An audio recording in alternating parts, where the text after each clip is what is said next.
introduction? No. In a moment. Wayne has to introduce Jonathan. Right. Yeah. Greetings and welcome to our forum today. My name is Wayne Jennings and I'm the host for today's discussion titled, The Future of Healthcare Funding, What's Coming? Given this subject, we hope to challenge you with new information about healthcare funding you'll continue to think about and share with others. As Unitarian Universalists, we organize these forums as a congregational service to the community to support personal reflection, social action, and encourage individual and collective growth for all who attend. I'd now like to introduce the coordinator for today's forum, Susan Alcorn, who will introduce the topic, and Jonathan Glauser, who will introduce our speaker. Susan? I believe Jonathan will do that introduction this morning. Do you want to have any words about the topic or just go straight to Jonathan? Let's go straight to Jonathan. Yeah. Okay, Jonathan, take it away. Thanks, Wayne. Yeah, we chose today's topic for discussion because the cost of healthcare is extremely important to all of us, especially in these COVID-19 days. National healthcare spending reached $3.8 trillion in 2019 and is expected to increase to approximately $4 trillion in 2020. Medicare cost alone will probably increase from approximately $800 billion to $858 billion in the year 2020. Whether it's prescription drugs, hospital spending, physician or clinical services, we need to get healthcare costs under control. I will now introduce this morning's forum speaker, Dr. J.B. Silvers. He is the Healthcare Finance and Banking Professor at the Case Western Reserve University Weatherhead School of Management. His work has been widely published in many places. He's testified before Congress, state legislatures, and federal and state courts. He's contributed commentary to the New York Times, Public Radio, and other national and other print and local broad media. He's currently vice chair of the board at Metro Health Medical Center and has also served in the past as president and CEO of a health insurance company. I have to add that he's a friend. I've known him for 30 years since he was my finance professor in business school at Case Western Reserve. JB, take it on. Thanks, John. Good to meet everybody and be back with the UUs. In thinking about this topic, oh, I've got a problem here. I can't advance the slides.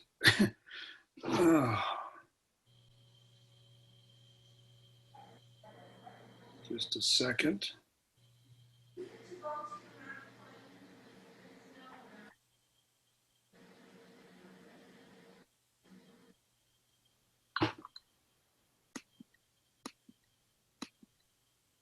Okay. And thinking about this topic, I realized I'd been back with the UUs. I can't count as many times now. And you usually want me to talk about the future. So I was reminded of one of my colleagues, David Bowers, who used to forecast economic factors. And he said, if you're going to forecast, do it early and often because you're bound to be right sometime. So I will try to do that. And let me talk a little bit more about forecasting and broaden it a bit from just financing, because I think you can't talk about that without understanding the rest of the system. And COVID is the big one. So I want to focus particularly on COVID because that's the change agent. Some forecasts are easy. We can look at telehealth and all sorts of things, PPE, all that. Some are much more general. And those are the ones I want to spend a little more time thinking about in terms of what it is that sets the context for what we're doing. And let me just mention inside that the COVID isn't necessarily all that bad. The Black Plague is said to have led into the Renaissance, unfortunately by killing off the ruling class. So I hope that's not a predictor, but COVID is going to lead to some changes that will be really interesting, I think. So I want to think about, again, that as an organizing change. It's going to accelerate existing trends and open up whole new possibilities, as well as all the suffering and problems that we've got, of course. So let me talk about this in 4 sectors.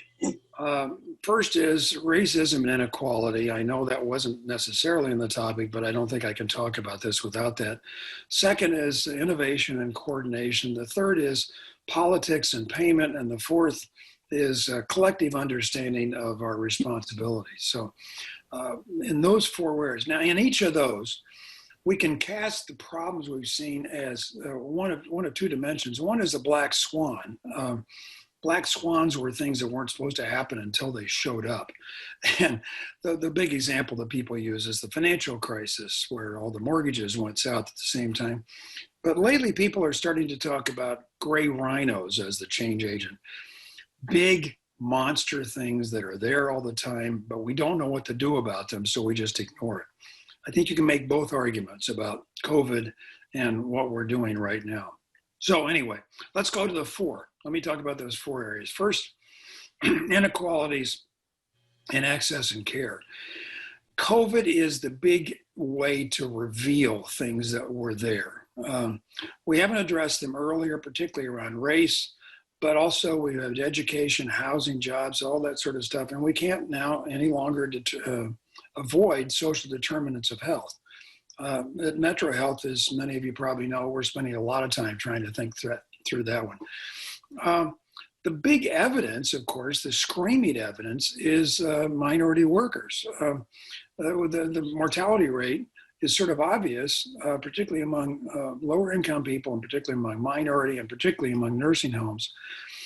COVID, I hope, may be an impetus to try to address this a little bit more because the evidence is right in our faces. The expansion of government insurance is one. Again, we've an election coming up that may modify that. Employer-based insurance, what we thought was great, we'll have to come back and talk about that. Service parity, and our fractured system. The fact that we have such a fractured system relative to other parts of the world makes a big difference. And insurance market failures, I say with some humility, having run a university hospital's health plan for a period of time. We have things that I think will force us for the first time, not for the first time, but will force us particularly to look at inequalities. And so that's a good one. Now, I'm not going to expand that because that wasn't particularly on the agenda, but I think it's important. It's a lot easier to forecast innovation. The big one are telehealth. Everybody knows telehealth. What people don't understand is the only reason why telehealth has taken off and filled the gap so much in the last 6 months is because we wired the system with what's called the High-Tech Act that wired all practices around the country, mainly so we could capture quality data for review and payment. This infrastructure is what's allowed telehealth to actually happen. It wouldn't happen otherwise. And it's infinitely scalable. The problem, of course, with the docs, folks like Jonathan, nothing personal, Jonathan, but doctors didn't think they wanted this. Now that they've done it, it's a lot less reluctant on their part. And then we had payment parity. You didn't get paid as much and you couldn't even get charged for some telehealth until the COVID came along, and now we made them equal. I don't think that's going to go away. That's going to have to stay there. And private insurance companies have picked that up as well. The problem is it's much easier to do too much or to abuse telehealth because it's really hard to document and monitor what's going on. So we're going to have some challenges around fraud and abuse, particularly around overabuse in telehealth. We've got innovation in organization as well. I think we're going to have, or organizations will get restructured. Efficiency is the obvious concern.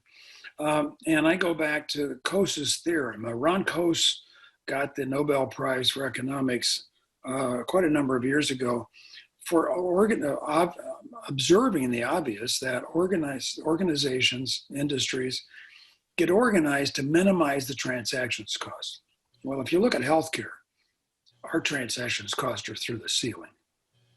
For both the patient, for the provider, for the insurer, we spend way too much on that. We're going to find out what mode of care, including telehealth, distance medicine, outpatient versus which are most effective, and that'll be different. the key is that integrated systems will probably get there first, particularly those who have contracts that are based on total cost of care for the patient for the period of time, not just on the individual service.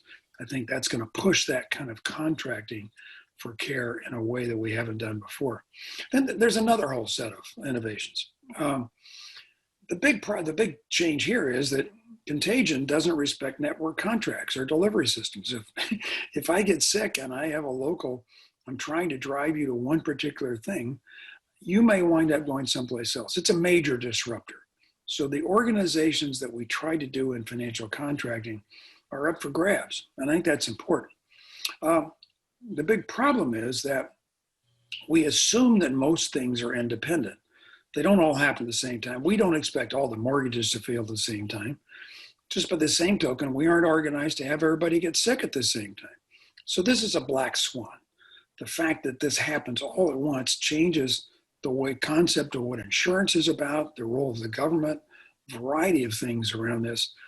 The question, though, is COVID is really our black swan. Is it unpredictable and random, or is it something that's been there the whole time and we just didn't pay attention? I think there's pretty good evidence that we knew, had plenty of warning that we were going to have this kind of a problem, only we just didn't do anything about it. We ignored it. That's important. And so I think that's part of what we're having to wrestle with now, and particularly thinking about going forward. Consolidation. There's no question we're going to have more consolidation. This happens in every industry, mainly to rescue failing organizations, but also to gain market power. So the more market power I've got, the more contracting ability I have to get more money out of the system. That's the bad part.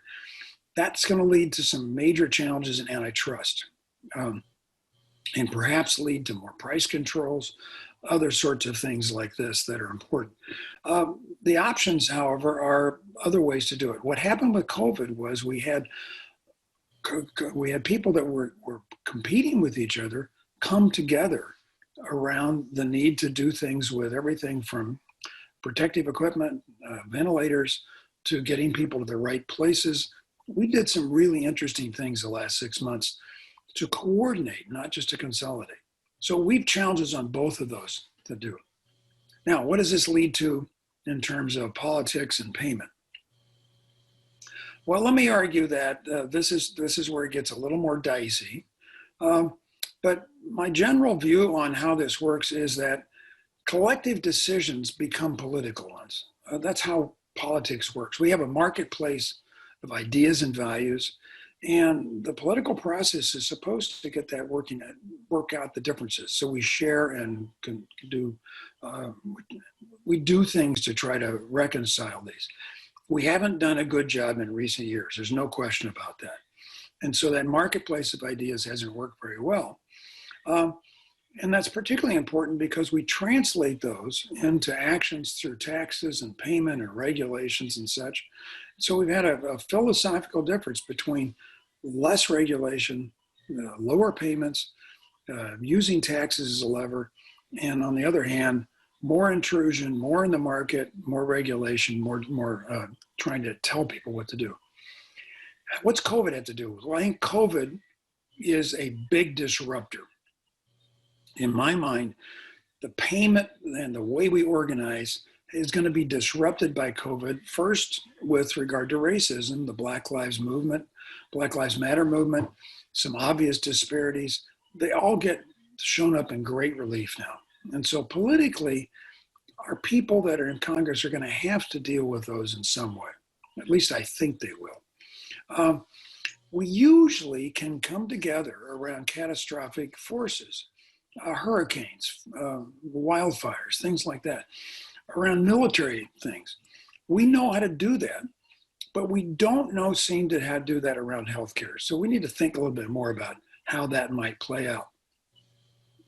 Besides being a disruptor, I think COVID is an accelerator. It's going to accelerate, as I said before, things like telehealth and value-based payment, that is where I get paid more if the quality indicators are higher and less if they aren't. Politically, I think it's going to be very difficult, no matter who gets in the White House, to roll back a lot of things that we've done during this last 6-month period of emergency. But we have an underlying problem. We pay for units of service. You go in and you get a procedure, you have a hospital day, but what we really want is to pay people for taking risks, and particularly in the COVID period, for having capacity to take care of things when they're needed.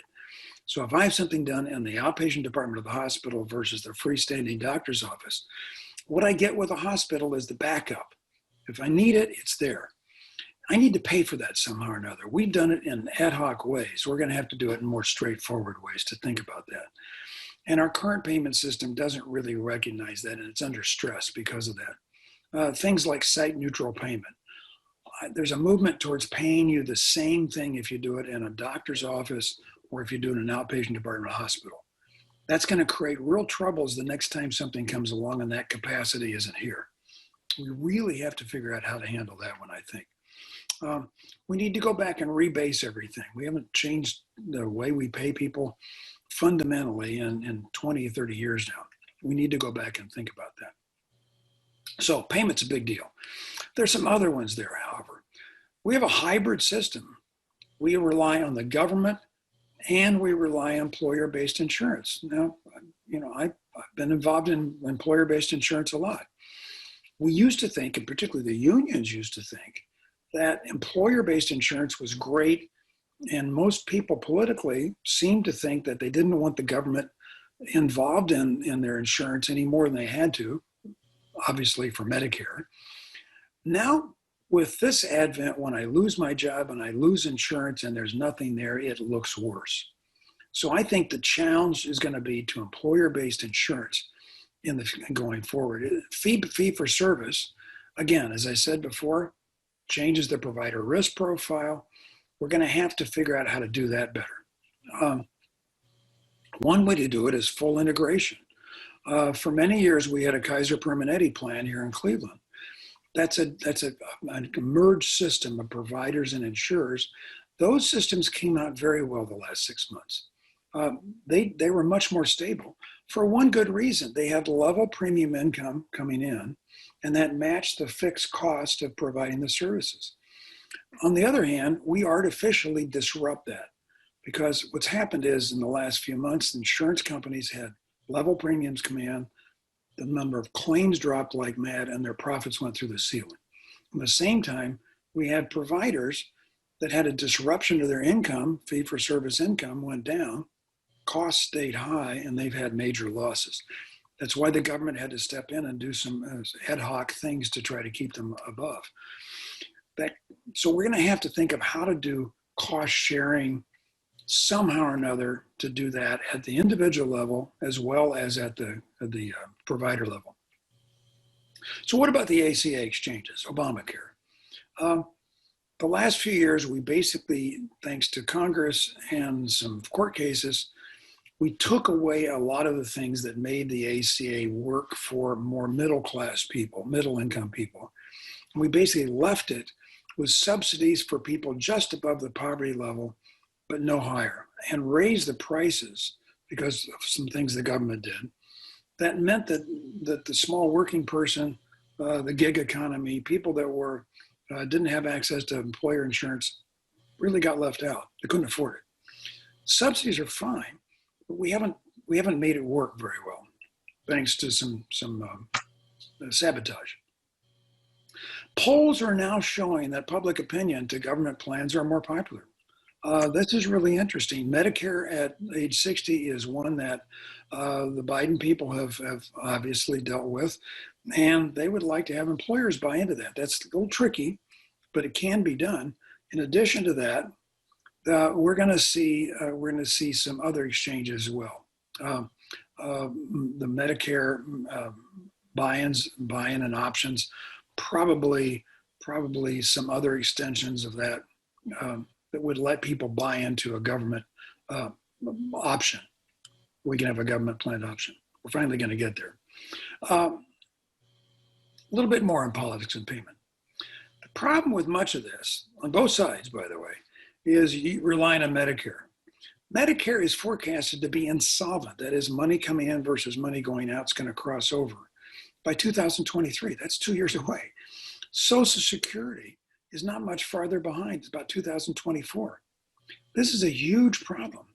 We got real difficulty, and one issue is that we rely on the payroll tax. So payroll taxes dropped like mad during the last 6 months. That's changed Medicare solvency. But the fact that we changed the payment system and the president wants to take away from this, part of the trouble is that the Affordable Care Act financing fell mostly on the rich. This is a problem. It didn't get debated, should have been debated, but a lot of it was on extending Medicare tax to wealthy people through extending how much of your payroll, how much of your income, ordinary income got taxed, and taxing investment income. The Trump people would like to take that away. Taking that away completely devastates the financing of this whole thing. The interesting point here is that at the time Medicare passed, older people over 65 were the poorest, lowest net worth. People generally died with very few assets. In the intervening period of time, Medicare has allowed people to accumulate net worth so that now the people over 65 have the largest proportion of net worth. Now, we haven't talked about that, and that's very politically loaded, but it's interesting because that says something about how we have to move ahead in terms of this. The one exception rather, is the way nursing homes work. For those who haven't seen this up close, you go to the nursing home, you pay relatively high costs, charges, and then you run out of your money. It's called the spend down, and then you qualify for Medicaid, and you die with no money, okay? So people that are unfortunate enough to do that have their wealth confiscated at the end of life. That's a strange way to finance this thing. The underlying big question here is, should Medicare be an obligation of the government? A general obligation, not specific to people paying in. But the real problem here, as alluded to by John, I think, in the introduction, is high cost. There's no question we have a very high cost system. And part of it, as many people who would have the Medicare for all, think that it's overheads, transactions cost, far higher than any place else. No question about that. But there's beyond that, there's payment for individual services that create some very perverse incentives, strange incentives. There's side payments that distort this, the coupons that we're talking about, rebates that we've played with, advertising, fees, side payments of all sorts. Those are all biases in the system that take us the wrong direction. That's really important. Okay, so financing is a challenge, and we can talk about that in the Q&A. Let's talk about the fourth item, understanding the nature of collective health threats. I think this is really important. How do we reconcile collective responsibility in lots of different ways, financing as well as healthcare, direct, and risk with individual attitudes and choices? We're all rugged individualists. We have this frontier image. That doesn't square well with organizing to get things done collectively, except in cases of military threats or catastrophic weather, things of that sort. Interestingly enough, there have been times Metro Health was started during the concerns about the bubonic plague. We had polio where we jumped in. The last 6 months, we jumped in and did some things with regard to COVID. But we haven't done enough, and we haven't done it consistently, partly because this rugged individual, it's my responsibility kind of thought. I think maybe the image of people dying in nursing homes or ERs, particularly if it's your grandparents, somebody like me, might re-engage this realization of collective need. I go back in my history, and for many of you, to the Vietnam War. When everyone knew somebody who'd gone to Vietnam and either didn't come back or came back wounded, we finally got together and said, this doesn't make sense, and ended the war. We did the same thing with civil rights, just to a more limited extent, when we got to know people across their racial boundaries. You cannot ignore it when it's in your face. And I think COVID has stuck that in our face in ways that are really important. There's nothing quite as big a change agent as a rogue virus that crosses all those boundaries and demands a concentrated social effort. And what I'd like to argue is it's concentrated social effort, not just for the last 6 months, but going forward. So if we can learn the lesson and use that going forward, I think we may be at an inflection point on many of these issues. Okay, well, let me move ahead because we've got lots of potential for questions and answers. So what are the big predictions? Okay, Professor Bowers notwithstanding, what would I stick my neck out on? Well, let me argue about several of them. First, that contagion presents an opportunity and an imperative for change because it's the great disruptor and the great accelerator. In both cases, it gets us to do more, in this case, as we're doing right now, online, that we were doing anyway, but it moved it forward. It's also a great disruptor because we can't do business as usual. So contagion is an opportunity, and it's time to change if we can treat it that way rather than just as a one-off. Second, and I'd like to believe this, I think it's true, social determinants of health can no longer be ignored.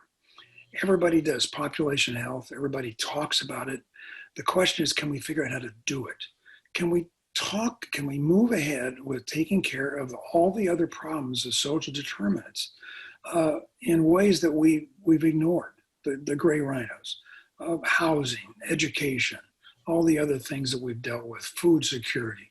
Can we move, because we can't move ahead on health until we deal with those other ones as well. 3, okay, this is a challenge. We have legacy organizations and assets that are out there. We've got to figure out how to adapt those. They just have to. Or they're going to go the way of bricks and mortar. All you have to do is look around at retail. Look at the empty shopping malls. Look at the empty stores. That happened relatively fast with the internet. We all buy on Amazon. I know the Amazon delivery person who comes to the door practically every day. That change happened because of technology. We have the same thing because of technology and COVID, that we need to think about how those legacy organizations have to adapt. They won't be the same going forward, and that's going to be an interesting challenge for all of us on both sides of the coin. 4, technology innovation up till now has largely focused, and I hope I'm not offending anybody, on cool extensions. I can do the scan faster. I can get prettier pictures. I can play. I can get my Apple Watch to tell me nice things and talk to me. Or there are payment opportunities. I get paid to do something, so I go after it. I create cath labs where I may or may not need them, whatever it might be. Technology innovation is going to have to focus now on value and cost, not just on those more peripheral things. I think that's important. And finally, the key to the future, I think, is accepting the collective action as an imperative. Addressing the contagion, but also all the other things that are behind it. The need to think of payment reform, the need to think of social determinants to do all of that.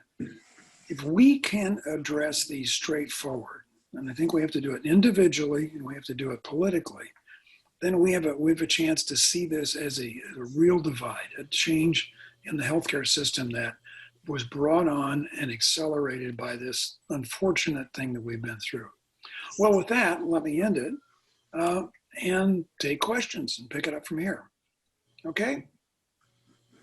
Thank you, Dr. Silvers.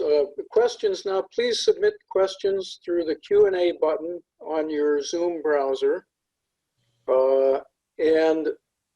Debbie Wright will field those questions and relay them to Dr. Silvers. So Debbie, if you're available, jump in here, please. And my first question is about payments versus charges for care. I'm on Medicare Advantage program through my retirement pension system. In August 2020, providers billed my health plan $8,500. Health plan paid only $1,400 for that same care, and my share was $0. The year up to date in August, it was almost $13,000 for care. They paid $2,500 for that care, and my share was $0. With all the precautions mandated by the spread of COVID-19, providers are seeing less patients. How can this be financially sustainable? It doesn't make any sense to me. Are there kickbacks or incentives that insurance companies pay the healthcare system that are not reflected in my bills? Well, you put your finger on something that's one of my favorite things to dislike about the way we do it. Charges mean almost nothing. Absolutely. It's an artifact of a time when we used to pay a percentage of charges. So if you go back 50 years, Blue Cross paid whatever it cost. They literally paid costs. Individuals walking in paid charges. There really wasn't much difference. When Medicare came in, they did the same thing. They did something similar, but then we changed it. So what the insurance company pays is almost no relationship to what the charges are. So then you ask yourself, well, why do we do this? Is this to create heart attacks for people when they open that this is not a bill, but it looks like a bill? I've advocated that we print, when I ran an insurance company, I advocated that we do it in really light gray ink so nobody could read it. Technically, we had to put that on the bill. It had to be there. Don't ask me why. Part of it is because people in the middlemen like to show the amount of discounts that they're able to negotiate from those evil insurance companies. Well, that's silly. That's just a dumb thing to do. The only thing that counts is what the insurance company wrote a contract for, and that's the number you're looking at. The second thing that counts is how much of it do you have to pay. Now, if you're unfortunate enough not to have insurance, then they come back and try to charge you that whole thing, and they get 10 cents on the dollar out of that. It's a complete artifact. The feds have made this worse because they actually use those charges in a couple of sort of technical ways that make it really difficult. I've advocated in Metro Health and other places, why don't we do a radical thing and cut the nominal charges down to 20% higher than whatever it costs, or whatever number you want to pick. And I always get back, we can't do that because it would cost us millions of dollars from Medicare in a very circuitous way. That is really stupid. And so I would advocate to anybody on Medicare, and particularly Medicare Advantage, don't pay attention to it. Just close your eyes, act like it's not there, mark it out. It makes no difference whatsoever. Thank you. Next question is, please explain the supposed legal basis for the current red state challenge to Obamacare, which is now before the Supreme Court. Okay, well, I'm not a lawyer, so I probably won't be able to do justice to that question, but the argument is, excuse me, there was a mandate built into the Affordable Care Act that said everyone had to buy insurance. And if they didn't buy it, then they would have a penalty. Well, the court, that was challenged first. And the court ruled that was actually, the Supreme Court ruled that was actually a tax, okay? So that made it legal. So that was the first challenge to the Affordable Care Act. Then Congress came back, and once the Republicans took over, and got rid of it completely. So that mandate went away. And then the argument in court is, well, without the mandate, then the whole thing has to fall. It's not severable. You can't pull that out.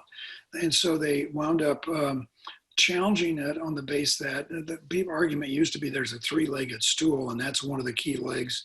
And if that one went, everything had to fail.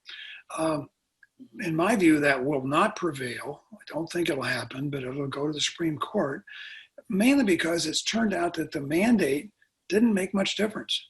If you look at what people that bought insurance before and people that bought insurance after the mandate went away, the difference is pretty small. Most people want insurance. They need protection. That's a valuable item. And so they're not going to run away just because somebody tells them they don't have to do it. But that's the essence of it, is that mandate and whether the whole thing has to fail if you take the mandate away, which Congress did. Thank you.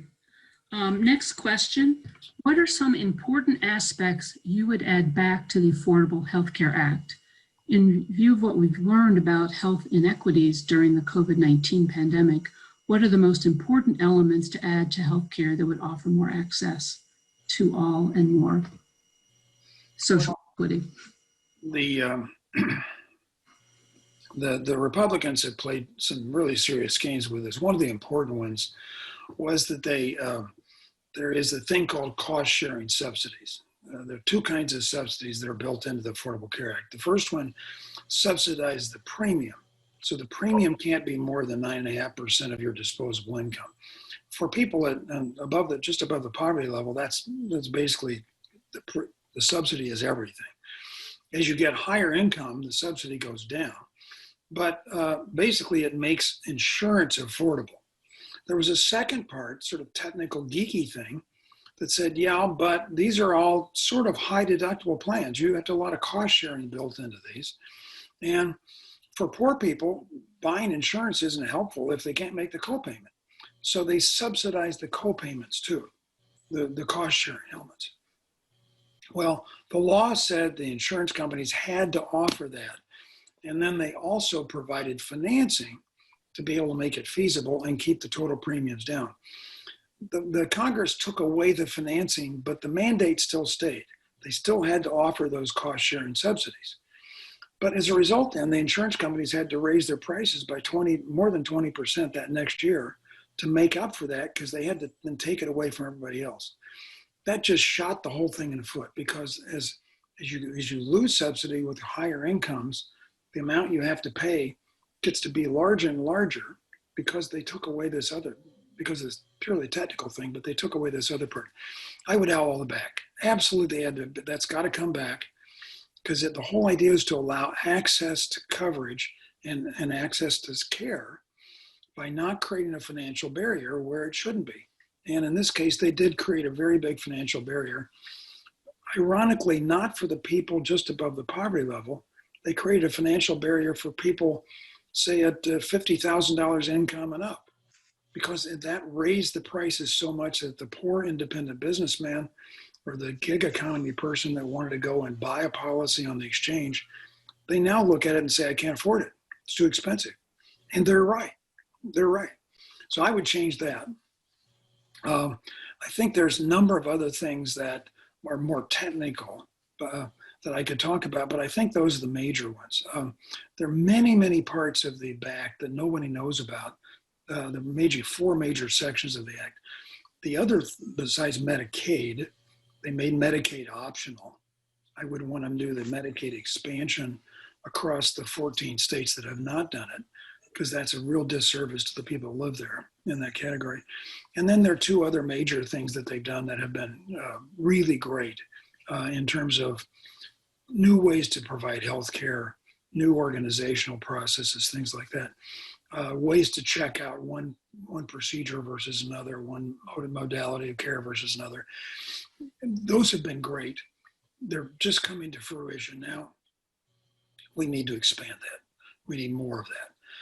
The one that's more problematic is, do you want to allow buy-in? Do you want to allow Medicare and a public option? And politically, that just wouldn't work the first time around. I think maybe that would.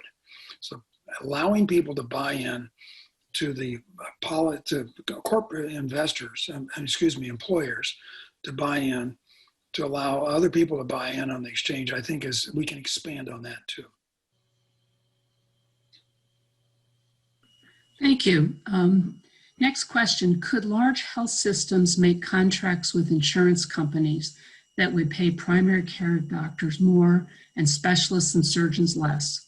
Over time, could this rebalance the proportion of primary care versus specialist surgeons in that system? Well, that's an eternal battle. That question probably came from a primary care person, I imagine.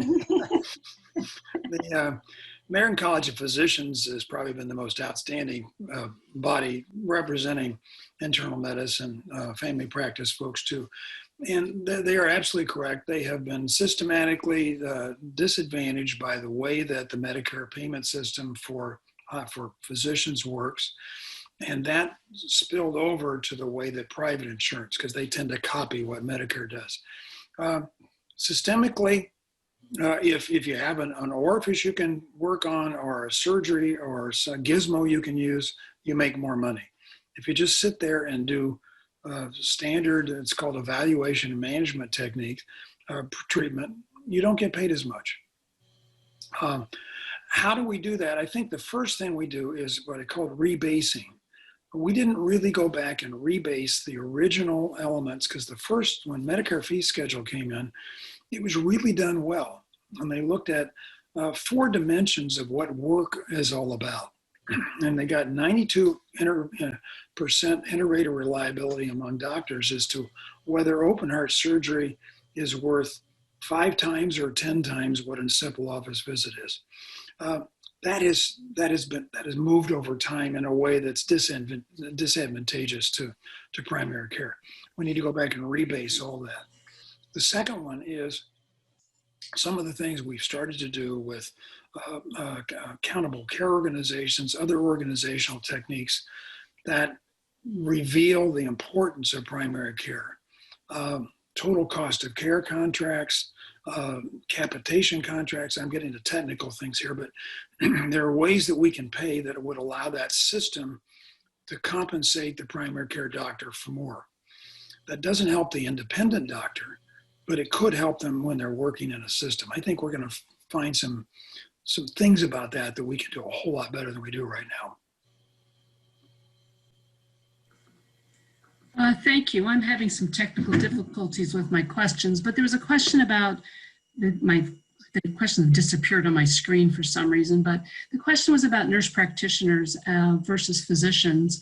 There's a move towards using nurse practitioners, but as we know, their amount of clinical training is way less than a doctor's. Many nurse practitioners, despite how long they're in school, maybe have really good 12 weeks of actual clinical training. I just addressed that issue. Sorry, I don't have the whole question in front of me. Well, it's an eternal battle. John didn't mention it, but I was on the board of the Joint Commission for about 12 years. They accredit healthcare facilities around the world. And one of the eternal battles, the folks from the AMA were constantly after this one to say, as a standard of accreditation, we have to treat them differently.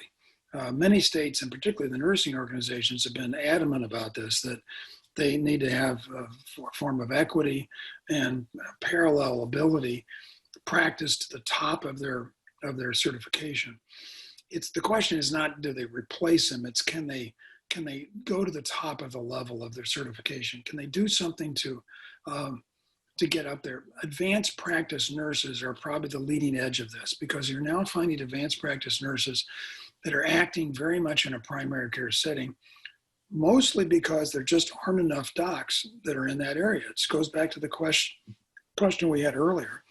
When there aren't enough people practicing in the physician world in the area, we have to fill that gap, and it's been through advanced practice nurses. We're finding out that many, if not most things that primary care happen in primary care can be done very well in that category. So I think that movement is going to continue.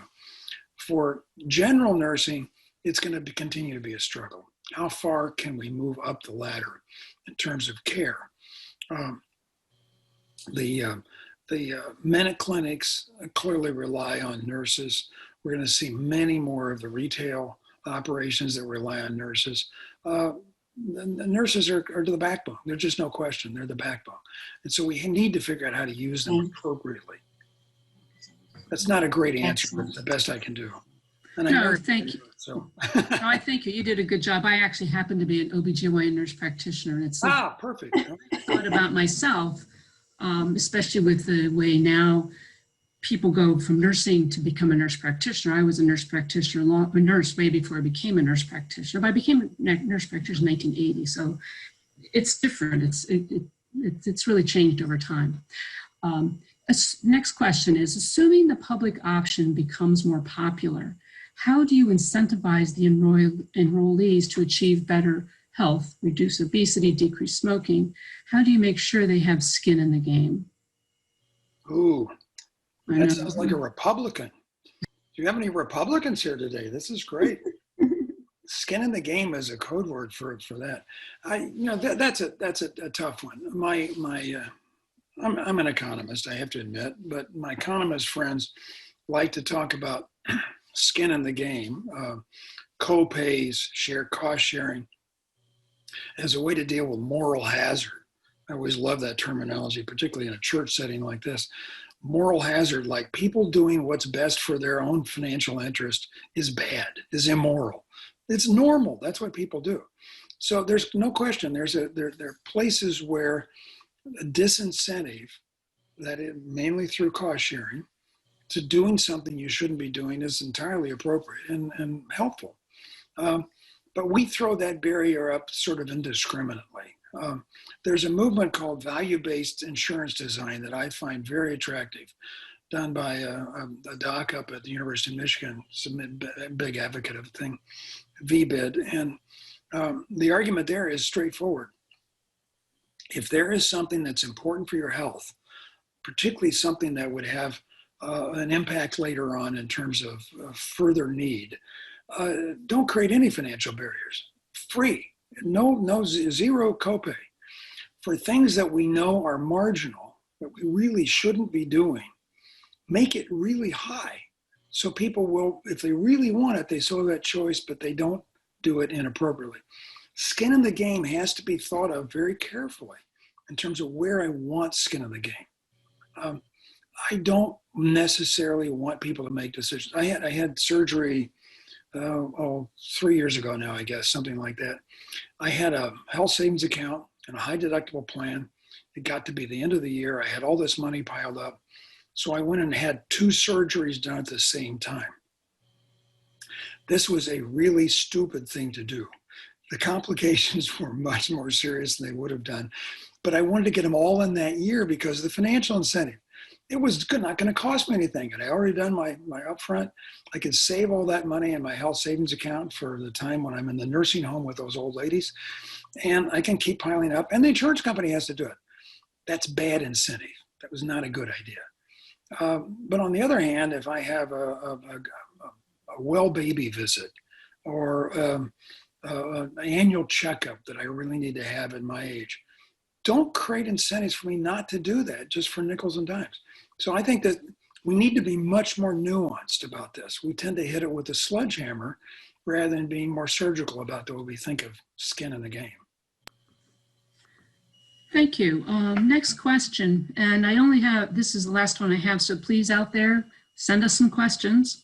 Do you think that a Supreme Court with a 6-3 conservative majority will end Obamacare? That's a tough one. Again, end Obamacare, that's the key. It's not like they're going to go and shoot it on the courthouse steps.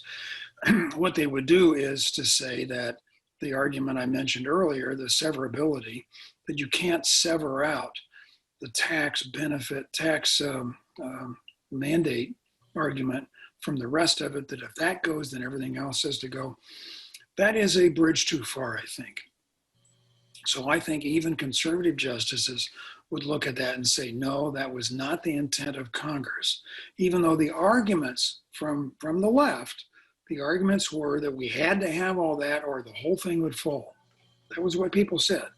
Well, it turns out that hasn't been the case. So the weight of experience and the argument of destroying the whole act for this part of it, I think the conservative justices are conservative. I think they are going to be careful about how they do that. Justice Roberts in particular has shown evidence that he's more discreet about using the lever of the court. So I think that if I had to bet, I would say even with a conservative majority, it will continue. I think it's going to be a bridge too far to knock it down. But yeah. Who do I know? I'm in the business school, not the law school. So, right. So if Medicare is projected to be insolvent by 2023, is this a good time to get onto Medicare if one can, or stay on one's spouse's employment insurance? Oh, take it while you can. I kept my wife on my private plan at the university until she retired, and then she went on to Medicare and complained vociferously because she had to pay high rates because she got enough assets that they were taxing her at a very high rate. She's her mantra is, I want Medicare for Leah. So no, Medicare, even though insolvent doesn't mean it's going to stop. Okay, that's the first thing. But Congress cannot let that happen. It won't. What they might want to do is cut back on the benefit levels, cut back on a few of the additional things they threw in over the years. But getting rid of Medicare, not a chance. It's like getting rid of Social Security. Just can't happen. The body politic would rise in arms on that one. I remember the farm committee. Okay. And So next solvency, by the way, solvency is a tricky thing. There's a thing called the Medicare Wonderful. Trust Fund that doesn't have anything in it. It's Oh, just the money comes in, the money Literally goes out. about our health. Is there enough to continue Terms paying of for it? costs. Yeah, this insolvency Um, doesn't mean it stops. We It especially means Congress appreciate has to them do seeing something the about it. difference. Excuse me, Susan, your microphone is on. You need to turn that off. Oh, okay, thank you. Okay. So next question is, how could this country move to a national health system? Is it even possible? Well, I wrote an op-ed, and I can't remember where I put it. I think maybe in the New York Times, it might have made there, how we might wind up with Medicare for all. And it was at a time when the Rand Corporation put out a study that showed that even on the Obamacare exchanges, the insurance companies were contesting, I think, 20 to 30% of all the bills that were submitted to them. Well, in my view, that means that the insurance companies aren't doing what they're doing. The system has failed. Private insurance has always been seen as a wonderful thing and much better than the government. I think the point of the editorial was, as private insurance fails, then the potential for government expansion goes up. And I think we've had examples of that. If it hadn't been for the Affordable Care Act, we would have had much worse cases because of pre-existing conditions, because of complaints of turning down bids, because of narrow writing contracts very narrowly to exclude certain things. That's not what insurance companies are supposed to do. My mentor when I first came to town, the guy that started Blue Cross here, actually, John Mannix, he used to joke there were two things insurance companies hated to do. One was to take risks, the other was to pay claims. Well, he was joking, but his point was well taken. If I can avoid taking risks by selecting my audience, and if I can not have to pay big claims, then I've got a great business. The only trouble is that's my business. That's what I'm supposed to be doing. I think that's the fundamental way that we might have full national health insurance, is when it's obvious that the private sector is just not doing the job. The Affordable Care Act, surprisingly, put that date off by making insurance companies do the right thing, by making them have open enrollment and accepting anybody, by eliminating prior conditions, pre-existing conditions, by limiting the amount that they can take in administrative costs. You have to pay 85% of your premiums out in actual medical costs. That probably made them more honest than they ever would have been by themselves, and postponed the date of people saying, this is dumb, government, just do it. But that still might happen. That's the way to get there, I think. There really aren't any other questions. I'll just follow up on that and just think about the industry disruption that would cost all those insurance companies jobs. I mean, isn't that a huge social disruption? I think we could retrain them all as advanced practice nurses, and they could actually do something with ROI. Now, Very good. It's not really clear that, insurance doesn't add much. I used to argue about this, that, you take money in and you put it out on the other end. It's a big building with some computers and people passing paper back and forth. There's not much going on. The amount of real value added from insurance companies is pretty small. Right. Now, they've come a long way, and they're trying to add a lot of value-added services to help people, calling you up, reminding you, doing things. They're trying their best to do that. But fundamentally, they're a financial intermediary. They don't add a lot of value. And it's interesting, you're finding more contracts going between the insurance company, but not acting as an insurance company, acting as what's called a third-party administrator, acting on behalf of the employer. Mm-hmm. That contract basically is now being made more with the provider systems. we're passing that risk back and forth in some really interesting ways to let them not get in the way fundamentally and help out people. Right, right. I am aware that the countries that have national health, many of them had totally disrupted economies during World War II.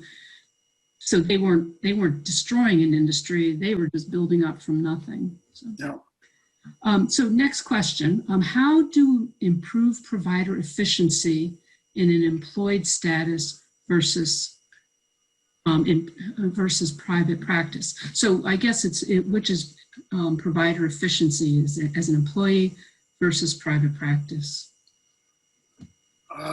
Which is most. I'd like to hear what you have to say. I'm not sure. So independent practice versus being part of a Well, system. think about the fact that that most doctors are not. They're employed. They're not in private practice anymore. They're in huge systems. In the old days, in the 50s, 60s, most doctors worked for themselves. And then they dealt with insurance companies as insurance companies came in, and they dealt with the hospitals. Now, the vast majority of us are employed. And as a nurse practitioner, I was employed. And then when I left my job, we were going to an RVU status where we became revenue generated income, which is a little bit about like working, not salaried, but working for productivity pay. What makes better employees? Productivity pay, employment, being employed versus being your own boss? Well, it depends on who you are as well. You answer that, Debbie. I have to. The story. My dissertation at Stanford was on the bond market. I thought I was going to be doing finance all my life, and then I got sucked into doing this healthcare thing. So, almost 50 years ago now. So I went out and I talked to a lot of people. I tried to figure this out. I thought, well, I know how businesses work. So this business, the core of it is the practitioner. So they must be in the middle of everything. And at that time, this is again, almost 40, 50 years ago, most of the doctors were independent. They would come into the hospital and do their thing and then go out and bill separately. And they didn't run anything. They had these guys called administrators, not managers or vice presidents or presidents. They were administrators. That this is a strange setup, that the people that are at the core of the operation aren't part of it. It's like I'm flying an airplane and they have a contract person to come in as the pilot. No, that pilot is a key part of management. He's a key part of the organization. The engineers, they run the engineering firms. I did the same thing dealing with nurses. I thought nurses know what's going on. Why in the world aren't nurses running everything? Every place else I know, people that know the most about what's going on wind up running it, mainly because they've got that, in this case, the clinical view, and they can mix it with the management questions and come up with something that works from a financial and a patient care point of view. Well, that didn't happen. You couldn't find any docs that ran anything, very few cases. Cleveland Clinic was one of the outstanding cases at the time. Over the year, John Mannix, by the way, and talking to him about this, said, well, the reason is they don't get paid enough. You don't make enough as an administrator. So why would you give up your practice to do that? And why would I want to go to work getting a salary when I can bill for services and do a whole lot better? Well, I think both of those factors have changed. And we've recognized that you can't separate management from clinical. They're intimately tied to each other. In Metro Health now, we have the dyad thing where you have a doctor paired with an administrative person together. They work together. That's what it has to be. It has to be like that.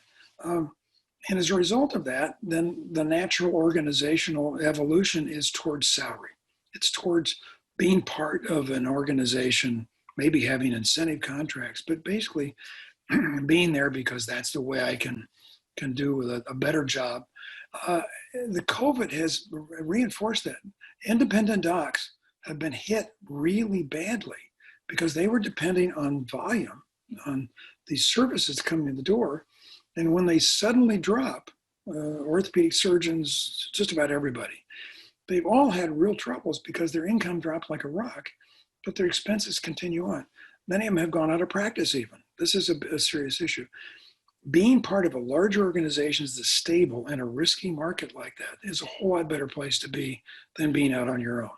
And so I think the economics have driven us that way, but also the demand for better healthcare has driven us towards thinking of this as an integrated whole, thinking of it as an organization that has to work together.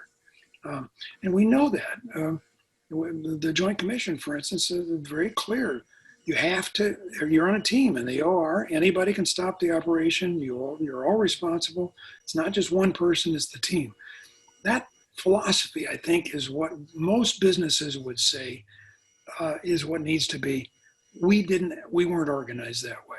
So it's a natural organizational thing. I think it's a financial one, and now it's a risk one that drives us that way. Yeah, thank you. It's true. The person who asked that question did say private practice providers are generally happier when they are not employed by unresponsive bureaucratic systems. That could be. It's large, it's unresponsive. Next question is, what is the typical medical insurance company's profit margin? Oh, this is a good one. When we were debating the Affordable Care Act, I was giving, the president asked me to give a thing at her house. They had these important people, I guess, that show up there, and then they have some faculty member blather on about something. She wanted me to talk about the Affordable Care Act. So I thought, she gives me 15 minutes, 20 minutes, how am I going to say anything?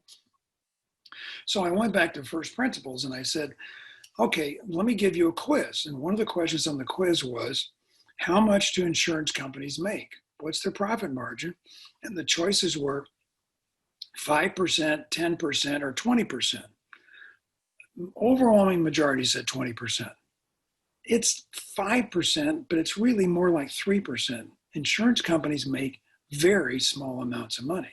What we get confused with is we pay out 15 to 20% in total administrative cost, but very little of that goes into the bottom line to profit. Most financial intermediaries are the same way. Banks don't have high profit margins. Most other people in finance don't. They make it up on volume. And so the same thing here. Insurance companies make very little profit margin until the last 6 months when they had very high profit margins. But they make it up by running lots and lots through the system. And they have a fairly small capital base on which to do that. People that think that the insurance companies are the heavyweights here are just wrong. They may do things wrong. They may not be what we want them to be, but they're not making huge amounts of money, particularly under the ACA, because the ACA, the Affordable Care Act, limits the amount that I can take, and I have to give a rebate back.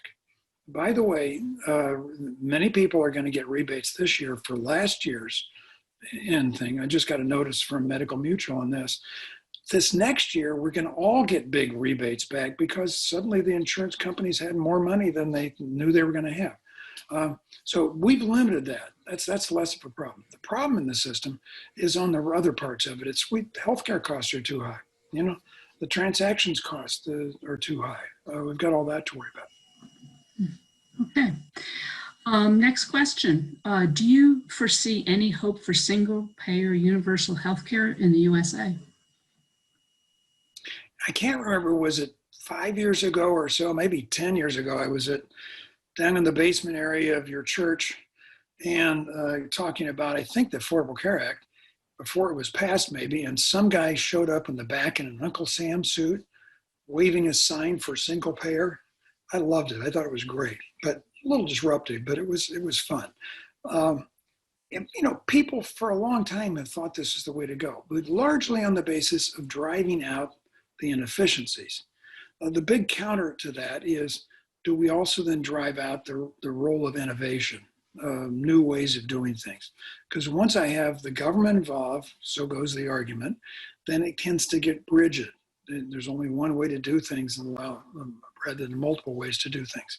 That argument isn't convincing to me because I think in many ways the government, Medicare in particular, has been an innovator, has changed things more than the private system in many ways, and the private system has copied them in many ways.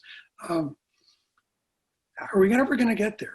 Again, I go back to my previous answer. I think if we see that private health insurance isn't doing what we want it to do, if there's a failure, inability to be there when I need it because I lost my job, for instance, inability to pay the bills because I question the bills that come in and don't pay them, or other ways that they might have failed, then I think the political framing of this might get to be big enough.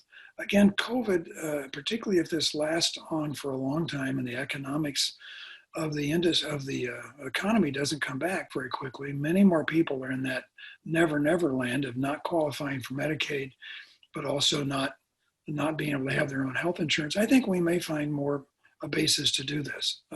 We're certainly going to expand Medicare in multiple ways. I think I bet on buying in at 60 for early retirees is an obvious thing to do. The public option, I think, has got much more clout now than it did before. Whether we go all the way, we tend to do things in an incremental way in the United States. We tend to not be dramatic. That's why when we do that, it's really a big deal. Medicare and Medicaid were big deals and probably only would have come about during that period of time in the 60s when there was so much ferment. I'm not optimistic about single payer Medicare for all, but I reserve the right if this disaster continues on for a long time that we might in fact make that leap. Okay, thank you. I'm going to combine the next two questions. How do you incentivize providers to reduce the excessive amount of medications for their patients? And the questioner is concerned about the excessive costs of pharmacy medication for our population. Well, the first thing I would do is to get rid of those blankety blank ads that go up on commercial TV every time. I can't believe how bad they are. And we have no business advertising things that are only done on prescription by the physician, but we do it. And apparently that was approval at a somewhat lower level than what you'd expect. It wasn't a top level decision, but once it's happened, then you got the broadcasting industry and the pharmaceutical industry that just don't want to back off. So we've got a lot of economic pressure to make that one hard to do.